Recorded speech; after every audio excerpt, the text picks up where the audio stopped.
دوستو، آذربائیجان ایک اسلامی جمہوریہ ملک ہے جو یوریشین یعنی یورپ اور ایشیا کے درمیانی خطے میں واقع ہے۔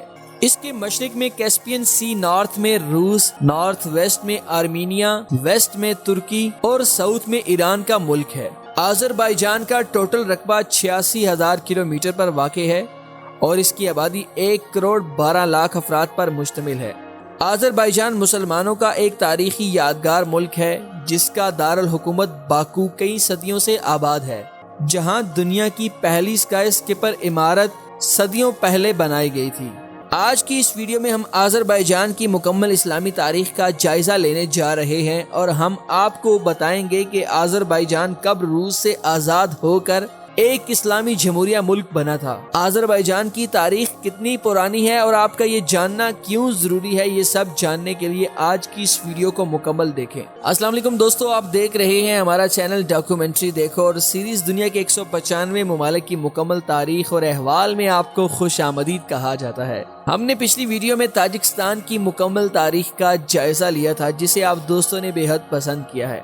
ویڈیو شروع کرنے سے پہلے ہمارا چینل ڈاکومنٹری دیکھو ضرور سبسکرائب کر لیجئے تاکہ ہم مزید مزیدار ویڈیوز آپ تک پہنچاتے رہیں۔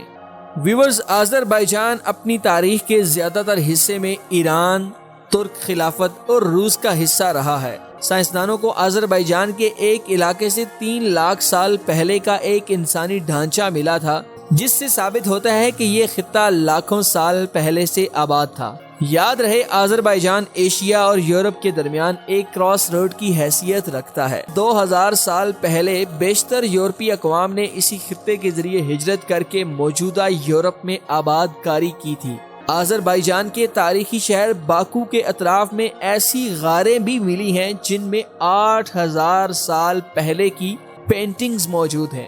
یہ ان اولین علاقوں میں سے ایک ہے جہاں پہلی بار 8,000 قبل مسیح میں کشتی رانی کر کے باقاعدہ تجارت کا آغاز کیا گیا تھا۔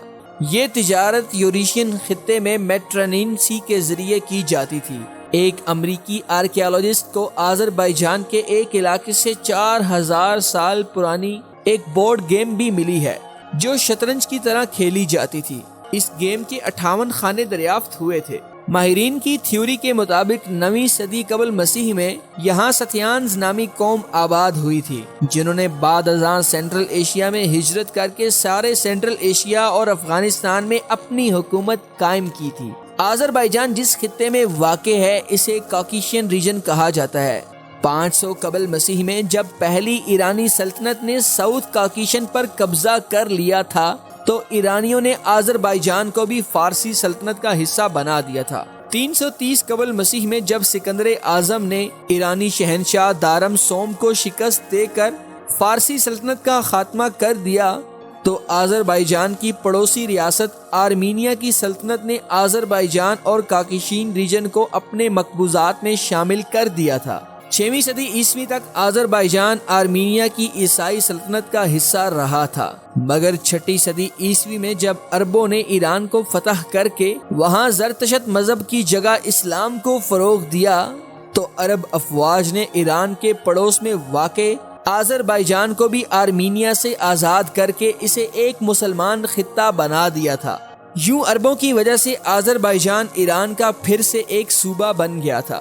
772 عیسوی میں اس وقت کے ایک ترک قبیلے خزر نے، جو تب تک مسلمان نہیں ہوا تھا، آذربائیجان پر حملہ کیا تھا، مگر عرب افواج نے نہ صرف اسے شکست دی بلکہ کاکیشین ریجن کے مزید علاقے فتح کر کے انہیں بھی آذربائیجان کا حصہ بنا دیا تھا۔ عباسی خلافت کے زمانے میں آذربائیجان بغداد کے ماتحت ہو گیا تھا، مگر جب عباسی خلافت کمزور ہو گئی تو آذربائیجان مختلف اوقات میں ایرانیوں کے مختلف نومیڈک قبیلوں کا راج قائم ہوا تھا۔ اگرچہ 1030 میں افغانستان کی غزنوی سلطنت نے ایران کے ایک حصے پر قبضہ کر کے وہاں سے آذربائیجان پر بھی فوج کشی کر کے اسے فتح کر لیا تھا، مگر 1055 عیسوی میں سلجوق، جو کہ ایک ترک قبیلہ تھا، اس نے آذربائیجان پر حملہ آور ہو کر آذربائیجان کو اپنا مرکز بنا کر ایران اور عباسی خلافت کے علاقوں تک اپنی سلطنت قائم کی تھی۔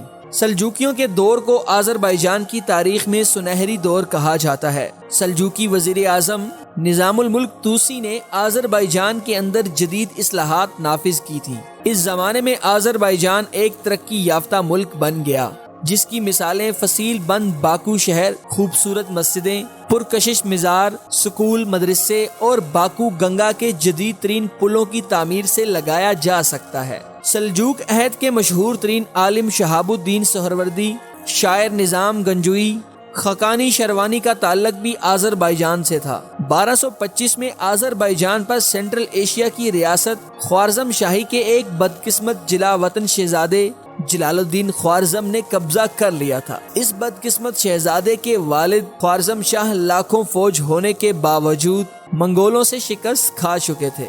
بخارا، سمرقند، مرو جیسے عظیم شہر بھی خوارزم سلطنت کا حصہ تھے، جہاں منگولوں نے کم از کم 30 لاکھ لوگ ہلاک کیے تھے۔ 1235 میں منگول فوجوں نے جلال الدین خوارزم شاہ کے تعاقب میں آذربائیجان پر بھی حملہ کیا اور اس کے اہم شہروں کو جلا دیا تھا۔ جلال الدین خوارزم شاہ منگولوں کے حملے کے بعد روپوش ہو گئے تھے اور پھر کبھی ان کا پتہ نہیں چل سکا تھا۔ 1380 میں امیر تیمور نے آذربائیجان اور کاکیشین ریجن فتح کر کے انہیں اپنی سلطنت کا حصہ بنا دیا تھا۔ تیمور کی وفات کے بعد آذربائیجان مختلف ریاستوں میں تقسیم ہو گیا۔ 15ویں صدی میں آذربائیجان ایک بار پھر پڑوسی ملک ایران کی ریاست نوشیروان شاہی کا حصہ بن گیا تھا، مگر جلد ہی نوشیروان شاہی کو صفوی تحریک کا سامنا کرنا پڑا، جس نے اسے تخت سے محروم کر دیا تھا۔ صفوی تحریک دراصل ایک صوفی شیخ صفی الدین نے ایران میں 12ویں صدی عیسوی میں شروع کی تھی۔ یہ شیعہ اسلام کے فروغ کی ایک تحریک تھی۔ آذربائیجان میں رہنے والے ایک ترک قزلباش قبیلے نے جب یہ تحریک قبول کر لی تو اس کے سردار نے خود کو حضرت علی کی اولاد کا وارث قرار دے کر سنی خلافت کی بجائے شیعہ خلافت لانے کی کوششیں شروع کر دی۔ تو قزلباش قبیلہ 16ویں صدی تک اتنا طاقتور ہو گیا تھا کہ انہوں نے آذربائیجان سے سنی ریاست نوشیروان شاہی کا خاتمہ کر کے صفوی سلطنت کی بنیاد رکھی تھی۔ اس کے علاوہ انہوں نے ایران، عراق، اناتولیا اور سارے کاکیشین ریجن پر قبضہ کر کے بہت بڑی صفوی سلطنت شروع کی تھی۔ صفوی سلطنت کے پہلے بادشاہ شاہ عباس اول تھے، جن کی بیشتر لڑائیاں ترک عثمانی سنی خلافت سے ہوتی رہتی تھی۔ 1722 میں جب صفوی سلطنت کمزور ہوئی تو عثمانیوں نے آذربائیجان پر قبضہ کر لیا تھا۔ 736 عیسوی میں ایران کے نادر شاہ نے صفوی بادشاہ کو معزول کر دیا اور خود بادشاہ بن کر آذربائیجان کو پھر سے عثمانی خلافت سے آزاد کروا کر ایران کا حصہ بنا دیا تھا۔ نادر شاہ کی وفات کے بعد آذربائیجان کے اندر مختلف چھوٹی چھوٹی جاگیریں بن گئی تھیں، جن میں کاراباخ، شیروان خانگی اور ایک عیسائی جاگیر گارکستان قابل ذکر ہیں۔ 19ویں صدی میں کاکیشین ریجن ایران، روس اور ترک خلافت کے سامنے بہت بڑا مسئلہ تھا، کیونکہ ہر ملک اس پر قبضہ کرنا چاہتا تھا اور خود اس ریجن میں کوئی بہت بڑی سلطنت موجود نہیں تھی، صرف چھوٹی چھوٹی جاگیریں تھیں، جس کی وجہ سے یہاں جنگ معمول کا حصہ بن گئی تھی۔ 1813 میں ایران اور روس کی کاکیشین ریجن پر ایک زبردست لڑائی ہوئی، جس میں ایران کو شکست ہوئی اور ایک معاہدے کے ذریعے کاکیشین ریجن بالخصوص آذربائیجان روس کا حصہ بن گیا تھا۔ 1840 تک روسیوں نے کاکیشن اور آذربائیجان کی سادی خانگی جاگیریں ختم کر کے یہاں فوجی حکومت قائم کر دی تھی۔ 1917 میں جب روس میں بالشویک انقلاب آیا تو آذربائیجان کی عوام نے بھی خود مختاری کا اعلان کر کے عوامی جمہوریہ آذربائیجان قائم کیا تھا۔ اس نوزائیدہ ملک کو کئی یورپین ملکوں نے بھی تسلیم کر لیا تھا، مگر 1920 میں سوویت یونین نے حملہ کر کے دوبارہ آذربائیجان پر قبضہ کر لیا تھا۔ سوویت یونین نے آذربائیجان کو جارجیا اور آرمینیا کے ساتھ ملا کر ٹرانسیکشن سوشلسٹ ریپبلک نامی ایک ملک بنایا تھا۔ 1991 میں جب سوویت یونین کا انہدام ہوا تو آذربائیجان بھی آرمینیا اور جارجیا سے الگ ہو کر ایک اسلامی ملک بن کر دنیا کے نقشے پر ابھرا تھا۔ ویورز، آذربائیجان کا شہر باکو 10,000 سال پرانا ہے۔